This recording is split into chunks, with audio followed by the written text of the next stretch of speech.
introduce already yung mga writing materials, mga coloring materials, kasi maganda po na na-encourage sila habang maaga. Nakikita nila yung mga gamit, katulad po nung nandito. I'm doing the right thing kasi Tama. my son is 2 years old. Sinisimulan ko na. Right, that's ano yung mga dapat, ano ba yung mga dahilan? Bakit nga ba hindi ka agad natututo na magsulat ang isang bata? Okay. There are many factors, pero there are 3, no? So, una, there's environment. Environment po meaning dahil hindi sila na-expose or overexposure.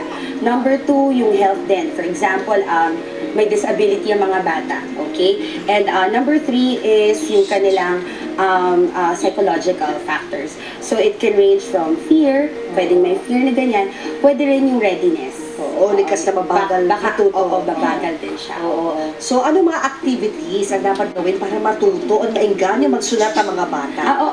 Actually, ito po nandito sa stage. Very perfect po yan. Ayan, umiikot na siya. But, importante kanina po. pa nagsusulat yung batang yan, ang cute, oh. Inangatan nila baka mahulog sa stage natin. Oo, so yan. Importante po na meron tayong materials. Meron tayong mga coloring materials, pencils. In our school, we introduce yung minsan colored pencil kasi nga kailangan matuto sila ng hand grip. Yes. Very important, proper hand grip. Kapag makikita po natin si boy here, ano name mo? ayun, proper yung kanyang hand grip. Kailangan po parang pa-chopstick. Yun yung tripod? Yes po, like this. Yes. Yes. Yun ang Like proper. that. Hindi yung pag ganito. Hindi pa ganito. Hindi yung pag ganito. Parang meron. Oo, yan. Hindi ganito. Ito mga misis ganyan, no? Hindi dapat ganyan ang Hindi matutunan. po yan ang proper hand grip. Bakit nga ba? Maraming bata ganyan magsulat eh. Because it's easier. Ganyan, no?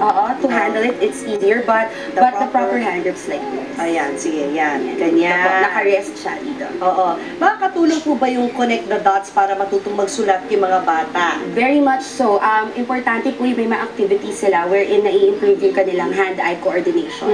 So, ito po yung mga simple activities like tying the shoelace, hand-eye coordination, basketball, meron din po yung mga, ayan, yung mag-mark lang, scribbling.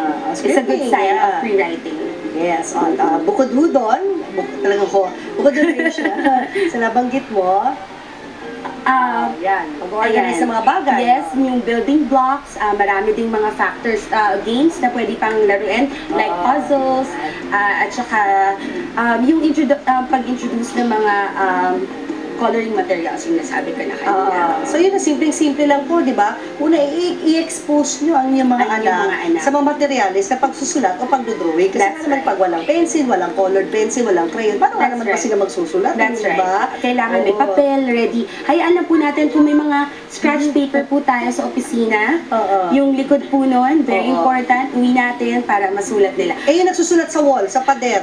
Of course, hindi po natin i-encourage yun. Pero there are better ways if we make available some materials that they can write on. Papel, pwede namang recycle. They won't have to write on walls. Yes. Thank you, Teacher Rachel. Thank you din po, Mami. At sabi nga nila, practice makes perfect. That's right. Practice na practice hanggat matutong magsulat ang inyong mga anak sa kanilang sariling kahandaan. Tama. Diba? Magbabalik po ang Good Morning Club. Magaling mag-drawing. Galing ni ate!